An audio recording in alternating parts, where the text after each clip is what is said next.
the central bank theme has been a driving force behind supporting markets for the better part of, say, a decade now. Why is it that the coronavirus fears really did not respond to the idea that the central banks could actually step in and help? Because they realize a rate cut or two is not a vaccine, and it's not going to address supply issues out of China. It's not going to make people get back onto a plane or get back into a casino.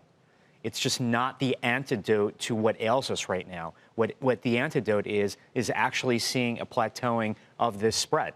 That's the answer to this, not some wasted rate cuts, which I know that they'll do, but it's not going to really help economic growth. Now, maybe it'll grease the wheels of the financial markets for a short period of time, but I'm more afraid that they do this, the markets rally for a short period of time, and then just give it all back, and then these cuts are then wasted.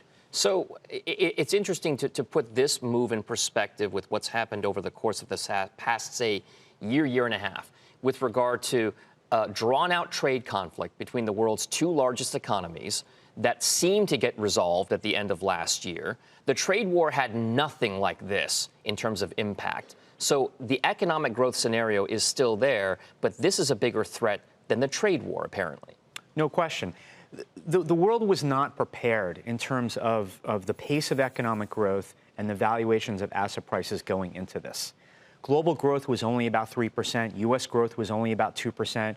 You had credit spreads at the tightest level since '07. You had valuations in the equity markets at 20 times earnings. We were not set up for something out of left field that is going to rock economic activity. So whereas SARS, it was after the NASDAQ had fallen 80%. H1N1, it was after the financial crisis when we actually had more important things to worry about. So it was sort of the positioning for this that is making it more profound. What we want to show, Peter, right now, viewers and listeners on SiriusXM channel 112, we're showing a graphic that says falling below key levels. The 200-day moving average is a longer-term trend line that a lot of traders like to watch for an indicator of momentum longer term. The S&P 500, bank ETFs, Dow transports, energy, industrials, materials, financials, discretionary, basically every sector out there, along with the broader market, is now falling below a key longer-term trend line. Does that mean that this is the buy the dip opportunity people have been waiting for? Well, that's the mentality that people have been trained on for the past decade, because central bankers would be the stimulant for that kind of behavior. But I think people have to be more careful this time around, because they have to understand that central banks right now are going to be shooting blanks. They're going to give us what they think they can give us, but there's going to be blanks in that gun. I'm just warning people.